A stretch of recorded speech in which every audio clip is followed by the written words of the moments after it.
What's going on, guys? I'm Golden Boy, and today I'm going to be playing some Earthworm Jim. I haven't really done a lot of classics, and I should. So yeah, there's that. Just a little bit about the gameplay though. It is Earthworm Jim, and this game is absolutely stupid. Not in a way that's negative towards the game. It's fun as hell, and I enjoyed it, but you're going to see me pause a lot of times, and that's because I couldn't stop laughing at the hilarity that ensued. But anyway, I'm going to move on now to the general discussion of today's video. So not too long ago I came across a article which was Peter Moore. He is the COO of EA.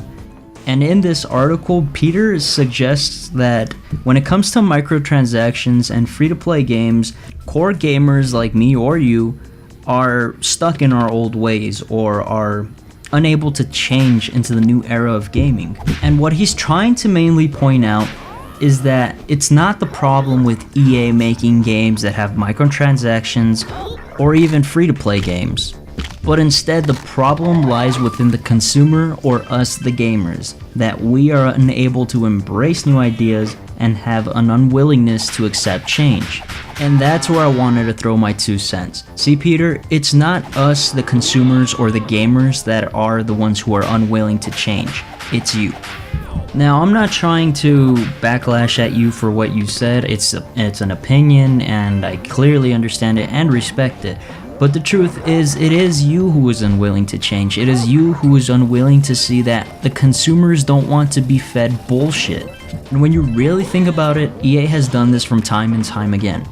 It's really a love-hate relationship with Electronic Arts. They'll deliver some of the greatest games like Def Jam 5 for New York, or The Sims, or even Battlefield, but then it has a twist to it. There's always a twist to it with EA and how they have evolved. And for the most part, gamers aren't afraid to change. Most of us embrace change because we know it's for the best, and we know that it's going to evolve gaming in a direction that we've always imagined, something greater and something better. But when you take this kind of development and when you shove it down our throats with games that feature tremendous amounts of microtransactions that only ruin a game, and then you make free-to-play games that don't turn out to be free-to-play but instead pay to win, that is the sort of change that we are unwilling to change. And for you to not understand why we can't embrace that, now that shocks me. I know you're questioning it, but when you think about it, you give us The Sims 3. It's a great game, and it had a port to the console versions, and I enjoy the console version, but when I play it on the PC or something, or when I see gameplay, it looks much better. But not only that, but you delivered 1/8 of the damn game. You give us University Life, you give us a bunch of other DLCs that come with it, but you gotta pay for it. It's not the full game when you're just chopping it in pieces and then handing it out throughout time. That's what you did with The Sims, and then when it comes to Battlefield, it's another story.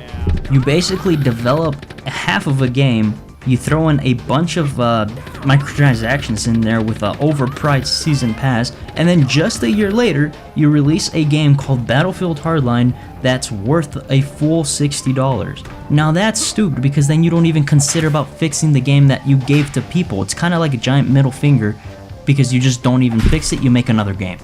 But what about the people who bought it and who were invested in Battlefield 4? They don't get nothing out of it besides having to buy another game that looks even better and plays even better than the fourth. And then free-to-play games. Free-to-play games are supposed to be free-to-play, not pay-to-win, or let me shove down a bunch of in-game credits that you can buy so you can build up in the game. That's not how it's supposed to be.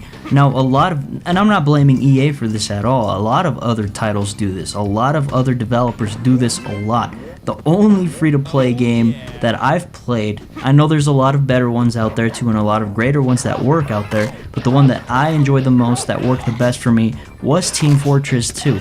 And a lot of people can argue that you have to buy this and you have to buy that. No, you don't.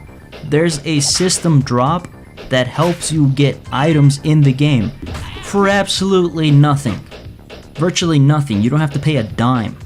And you don't even have to use those guns, because one can argue, and I will stand by this argument, that the default weapons in Team Fortress 2 are the best weapons to use, because they don't have negatives. Yeah, they don't have positives, but they don't have negatives that can hurt you, and you can play with them and kill somebody. And you never have to pay to be better than someone. The only reason you end up paying is for cosmetic purposes only and to look better in the game. Other than that, it's nothing to anyone. It doesn't make you better to pay, and it doesn't make you worse to pay. So my point in all of this is that it's not the gamers that are refusing to change, it's the gamers that are refusing to deal with this shit anymore. And a lot of us still do. A lot of people are still gonna buy the next Call of Duty, which looks like garbage.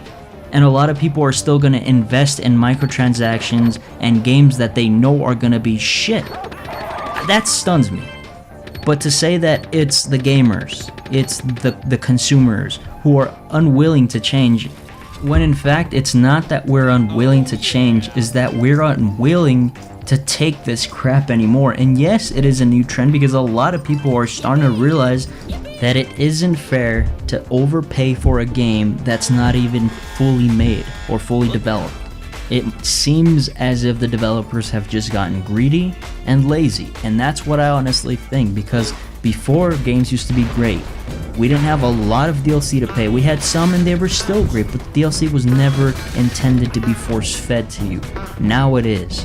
Now we're dealing with games that are half built at full price with another microtransaction to build on the game, and that's what's wrong. So when you really think about it, gamers and consumers are willing to accept these changes so long as they're not completely asinine.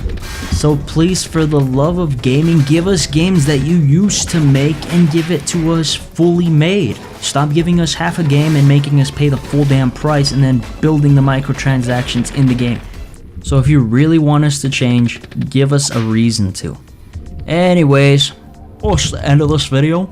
Take care. And as always, stay gold.